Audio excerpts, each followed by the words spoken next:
My name is Julie Elvin. I own a beauty salon in Cardiff called Skin and Tonic that I've had for 12 years.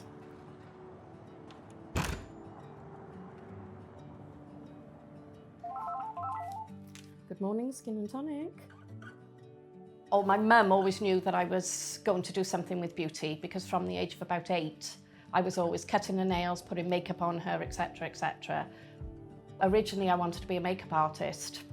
I went to college and then got very friendly with the girl who was doing beauty therapy. And then I just thought, no, that's what I want to do. My uncle was John, and he owned some properties that he rented out. Before that, he owned a corner shop opposite the old football ground. Auntie Jill ruled the roost. He was absolutely besotted with her, so whatever she said, he would do it 2 times. She died unexpectedly. We were very worried about John because he was always very quiet. My uncle started talking about this woman, and as the time was going on, it was my friend, my best friend, and that's all he ever talked about was this woman. She was becoming more and more friendly with him. She was sending him cards. She was coming down, taking him out for lunch now and again. And it came out then that she was fronting a wine business and that he'd invested in a wine portfolio. He told us that he'd invested £35,000, but by that point, he'd been completely suckered in. Whatever she said would have happened. There was another friend who'd helped John walk the dogs and would go shopping with him. And then it was a neighbour that rang me saying that I got some bad news. John has just died. Can you come over? My name's Roman Kubiak. I'm a partner and I'm head of the Contested Wills Trust and Estates team at Hugh James. So Julie came to me and told me about her uncle's case. She said she had serious concerns about his wills. Essentially, she discovered 4 wills, none of which really reflected his known wishes. There were people named in those wills who she'd never heard of, who friends, neighbours had never heard of, or who they suspected were essentially up to no good. Straight off the bat, it looked like a relatively straightforward will dispute.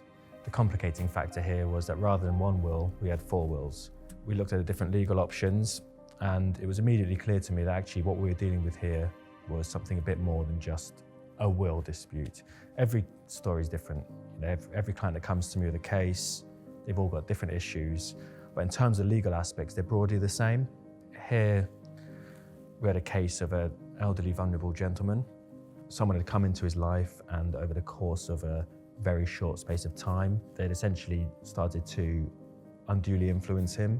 You could see that money was leaving his accounts in increasingly large sums, and it was quite a typical pattern of someone who's been subjected to financial abuse. Someone comes into life, they see that vulnerability, and over the course of a period of months or years, this person then becomes more susceptible to that undue influence, to that pressure. And the ultimate end goal here clearly was to engineer a will which benefits this person or these people. I took all the evidence that we'd found in the house that day to Roman, and it was just so totally alien to me. Now the big alarm bell here, wasn't it, was these cards. You know, we had all these cards, and these kind of showed a pattern over the course of time of how she started to become a bigger influence in his life. And there were these increasingly suggestive messages. There were notes from her saying, you know, she misses him, and all in all, I mean, what you got here was a picture of someone who was becoming increasingly under her spell in a way.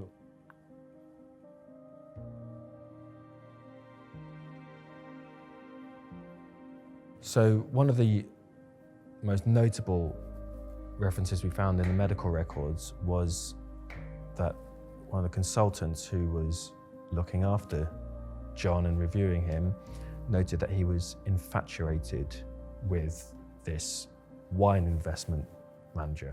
Infatuation is a very strong term to use for a medical professional, which we found specific research on the topic which showed that infatuation is essentially a loss of an ability to think rationally.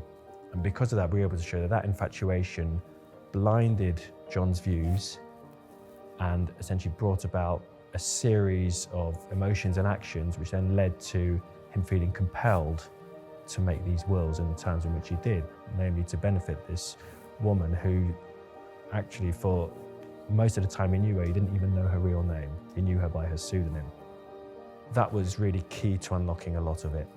When you're gathering evidence, you hope to find that one key point that then turns the case around. Here we had a whole host of evidence to build the case. That was a bit of a game changer in terms of John's mental state of mind, which allowed us to challenge the will on that basis. I trust him implicitly. I know he's got my best interests at heart. So I can remember it in here. It was a late night on a Thursday. It was heaving in here because the other therapists were busy. And Roma sent me an email at lunchtime and said, can you just check that you're happy with this email going off? And I responded, yes, I'm happy, but I'm terrified because it was going off to the wine lady. And he said, hold your nerve. And by 3 o'clock, he sent me an email to say she'd walked away with nothing. And that was better than I could have ever imagined, because at the very, very beginning, I offered her £10,000 to walk away, and she wouldn't do it. And she ended up walking away with absolutely nothing. We then had the situation we were left with the apparent friend of John's, who had received nothing under the first two wills, and then all of a sudden receives gifts worth 110,000, 120,000 plus under the third and fourth wills. To me, straight away, alarm bells rang, because when you looked at the first two wills, she'd been a witness to them. And it's a pattern I see a lot with these types of cases, is she was clearly aware that John was in the process of making wills. Having known that, going from having nothing to all of a sudden having 110,000, 120,000 pounds, it didn't feel right. Her case was essentially that I've done nothing wrong here. If anyone's done anything wrong, it's this other woman, it's this wine investment manager. It doesn't matter who the wrongdoer is. The fact is that if some wrong has happened, some injustice has happened, if someone's taken advantage of John, then that knocks the whole wills aside anyway. And off the back of that, we're able to negotiate a deal. And often it's, with cases like this, it's really important to understand the personalities of the person you're dealing with. Roman just kept saying, trust me, and boy did he pull it out the bag. It was as if I was in a movie in one of these law firms. He even got me better than what I wanted. Jill and John would just be so proud. And like they've said, my partner has said it, my friends have said it. They don't know how I've done it. They really, really don't. And I know how I've done it, because I've had Roman backing me all the way. Yeah, it's coming to an end now, and we are buying a lovely house. It'll be calm. Chris, my partner, and I can build a life, because it's just been plateaued, to be honest. You know, the number one thing in my life was this, because it was my family.